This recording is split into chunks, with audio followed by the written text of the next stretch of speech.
Welcome back to the Sports Source. This segment brought to you by English Mountain Spring Water. Do yourself a favor, folks. Visit English Mountain H2O, that's the letter O, not zero, H2O.com today.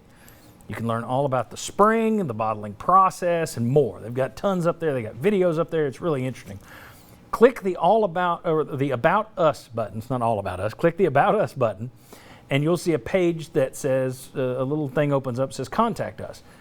Click that, and that's how you reach them about trying their terrific water for yourself, whether it's delivered to your home or your office. That's EnglishMountainH2O.com. Click the About Us. Click Contact Us. Boom. You're drinking what we're drinking, English Mountain Spring Water. And anytime I go out of town and have to drink a bottle of water of any other kind now, it is ruined for me. I'm wanting English Mountain because it has no aftertaste. Really is good stuff. All right, and that was me signaling to our director, but he had already come back to us, so that's not me like waving to you at home. Whenever I do that, that's telling my director, come back to us. And he'd already beaten me to the punch. So a little behind the scenes TV info for you. All right, the SEC is a beast in football. It's a beast in baseball. It's getting better in basketball. You can also look at which championship paths are easier, harder to reach. Get on a run in basketball, you only need 6 wins. Baseball, you got multiple series you have to go through. It's a different deal. So I'm wondering if this is going to change any of our answers. Bob, you weren't in for that last segment, so your answer is just going to be fresh and clean and new to all of us. Yes. And here it is. Here's the question. That's the reason I'm going with football. Which of Tennessee's main programs, football, men's basketball, and we'll throw in baseball here, is closer to a national title? I will go with basketball, and the biggest reason is for what you just said. If you go on a run at the right time, it can carry you. Also, I will go with what you said. Basketball in the SEC, not quite as tough. Baseball, look who's playing for the national championship now in baseball. It's 2 SEC teams. Right now football's not even in the conversation. It's not even in the parking lot out here in the conversation. So I'm going to go with basketball, especially since your recruiting has seemed to have peaked over the last 2 or 3 years. And if you get that right combination of guys, so I will go with basketball over the next 5 years. Better opportunity for national championship, despite the fact historically they've never been beyond the Elite Eight. All right, let's flip it here. We went down this way last time. Let's start. Let's go with Josh and then back to Jimmy. You said that baseball is in the best shape over the next 5 years. Is baseball closer to a national title than basketball? I think that it is. Or is it football? Right. I'll stand over to the side with football with Bob. I think that it's baseball again because I actually look at the postseason as baseball having an advantage. One, you can lose and still be able to advance. It's double elimination with the regional and the super regional. You can also host. Tennessee hosted its first ever super regional, but you can host a regional as opposed to neutral site in basketball. So there can be advantages in baseball in the postseason if you give yourself an opportunity. Basketball, there can be with seeding, but I don't even know how much that makes a difference. Look at 5-12 this past year. So, yeah, I think baseball is closer to a national title. I do too. And I think that in part because of, Bob mentioned history, Tennessee's been to 1 Elite Eight in basketball. They have not been to a Final Four. Tennessee's been to 5 World Series. They've been to 4 since, 94, 95? So, and I'm looking at Vanderbilt's team, and I'm like, I don't think that team's all that great. They got 2 great pitchers.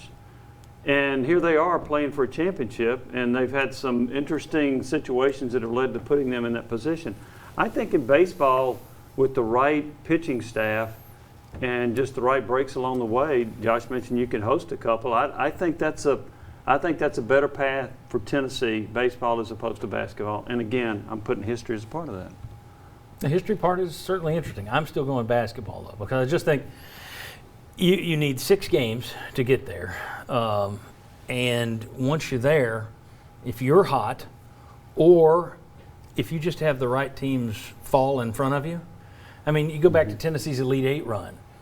Well, you were supposed to play Georgetown then, and Ohio upset Georgetown, so you get Ohio instead. Now, you had to beat some other good teams to get there to the Elite Eight, but that's a huge help. You go back to Loyola Chicago reaching the Final Four. They get by Tennessee. Tennessee had Kyle Alexander who got hurt. You lost by 1 point. If Kyle Alexander isn't hurt, you probably get by, I'm guessing he's worth 1 point, and you beat Loyola Chicago. then you're probably in the Final Four on that same easy path that they took. I just think basketball, just the fact that it's 6 games.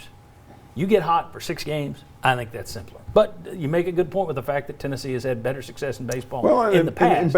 And in baseball too, when you shorter rotation for your pitchers too. So if you've got a couple of guys that are really dominant, they can really come into play more in these shorter series. But I think basketball is just 1 or 2 guys can be so dominant. Now it seems like it might have changed a little bit over the last few years because it seems like more veteran teams with less dominant players are going farther. But I just think basketball right now. I think theoretically I agree with you, but I have seen multiple times where I thought the path was clear for Tennessee and they didn't get there in basketball. So Even you're when I saying fire Rick Barnes. And No, both I'm sports, saying take his rocking chair away. both sports have randomness. Basketball, you go Yeah. cold one night. Baseball, the bats can go cold. Yeah. The Vanderbilt lost the other night, and Jack Leiter, 15 strikeouts, 1 run given up, and they lost the game. So you never know. How long before, and we've only got like 40 seconds here, how long before Tennessee gets in a national championship conversation? Football. How long before football is back in there? Oh, we'll I see mean, who replaces Josh Heupel. I mean, are we talking, are they even in a picture in 5 years? Because here's the thing, if in 5 years you're a 12-team tournament, 12-team playoff, that means a 9-3 team from the SEC can get in. Will Tennessee be at a 9-3 level, a good enough 9-3 to get into a playoff conversation within the next 5 years? I'm going to say no because I think the NCAA cloud that you referred to earlier is still going to put them behind the 8 ball. So I'm going to say no. We got yes or no? 5 No. years? Probably not. That's not I'll yes go or maybe. no. We'll end on a positive note. I go maybe. Taking a lot of work. See you on the 4th of July live next week. John Wilkerson joins us. We'll talk more baseball then, despite the ratings. Come on back. See you next week.